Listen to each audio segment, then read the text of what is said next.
Apa sih pengertian dari transaksi utang dalam entitas induk dan anak? Transaksi utang dan induk merujuk pada pemberian utang antara transaksi induk dan anak. Lalu bagaimana prosedur peminjamannya? Proses peminjaman melibatkan antara entitas induk dan anak mengenai jangka utang. Pertanyaannya, apa pengertian transaksi utang pada entitas anak dan induk? Untuk transaksi utang pada entitas induk adalah merujuk pada pemberian pinjaman antara perusahaan induk dan anak. Entitas induk memberikan dana kepada anak sebagai bentuk utang. Seperti itu. Lalu bagaimana kebijakan utang yang diberikan entitas induk terhadap pemberian utang kepada entitas anak? Untuk kebijakan utang yang diterapkan oleh entitas induk terkait pemberian utang kepada entitas anak dapat mencakup persyaratan, bunga, jangka waktu, dan syarat-syarat lainnya. Tujuannya biasanya adalah memastikan pemulihan modal dan pengembalian yang menguntungkan. Risiko dari peminjaman tersebut apa dan bagaimana cara mengurangi risiko tersebut? Untuk risiko dari peminjaman ini meliputi kemungkinan ketidakmampuan anak untuk membayar kembali, fluktuasi suku bunga, dan perubahan kondisi ekonomi. Untuk mengurangi risiko, entitas induk dapat melakukan evaluasi risiko,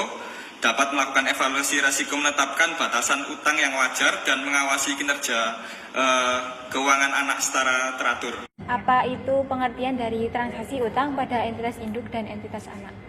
Oke, bahwasanya transaksi utang pada entitas induk dan transaksi utang pada entitas anak yaitu bahwasanya perusahaan induk memberikan piutang kepada perusahaan anak. Dalam hal ini untuk menyokong permodalan mereka untuk melakukan pengembangan usaha seperti itu. Selanjutnya, kemudian bagaimana kebijakan utang tersebut diberikan oleh entitas induk dalam memberikan utang kepada entitas anak? Oke, untuk proses kebijakannya pasti yang diterapkan itu seperti pada kebijakan piutang yang lainnya, sama saja bahwasanya ketika kemudian ada perusahaan entitas induk memberikan hutang atau pinjaman kepada entitas anak, maka entitas anak juga harus melakukan yang namanya pengembalian pada entitas induk seperti itu. Kemudian pada proses laporan konsolidasi, yaitu laporan keuangan secara menyeluruh dari mulai entitas induk dan entitas anak, itu kan nanti ada menjadi laporan keuangan konsolidasi. Maka itu dilakukan yang namanya eliminasi sehingga itu tuh menjadi satu kesatuan yang pasti, yang jelas, dan itu nanti data yang kemudian ditampilkan itu real dan konkret seperti itu. Apa pengertian dari transaksi utang pada entitas induk dan anak? Oke, pengertian di sini adalah terkait dengan kalian harus mengetahui dulu pemahaman mengenai perusahaan induk dan perusahaan anak. Jadi perusahaan induk itu adalah perusahaan inti yang dalam pengembangan usahanya dia membentuk sebuah perusahaan baru, yang mana modal utamanya itu ditarik dari perusahaan intinya tadi. Jadi perusahaan anak itu memperoleh modal itu dari perusahaan inti. Kemudian sama tadi Resiko peminjaman tersebut. Terkait dengan mungkin ketika pemodalan itu nanti kan artinya ketika perusahaan anak itu membutuhkan pendanaan, maka akan ada dana yang digelontorkan oleh perusahaan induk ke perusahaan anak tadi. Nah, itu biasanya dalam catatannya itu nanti bisa dicatat sebagai hutang, yang artinya perusahaan anak itu berkewajiban untuk mengembalikan uang dari perusahaan induk tadi.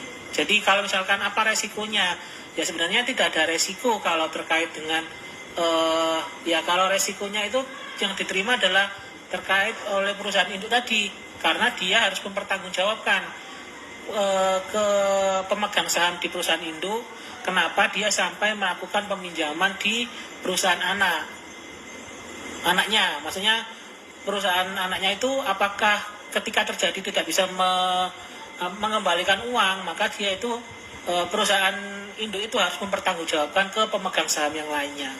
Sebenarnya tidak, resikonya di situ. Jadi ketika perusahaan anak tidak bisa berkembang, otomatis kan tidak bisa mengembalikan utang kepada perusahaan induk. Jadi, kesimpulan dari wawancara tentang transaksi utang antara entitas induk dan anak melibatkan pemahaman terkait kebijakan utang yang diterapkan. Penting untuk memastikan bahwa kebijakan tersebut mencakup prosedur peminjaman yang terstandarisasi dan sesuai dengan prinsip keuangan yang sehat. Namun, perlu diingat bahwa setiap kebijakan utang membawa resiko tersendiri, seperti resiko suku bunga, resiko likuiditas, dan resiko kredit. Dalam proses peminjaman, penting untuk menjalankan prosedur yang hati-hati dan memastikan bahwa pengelolaan risiko dilakukan secara efektif.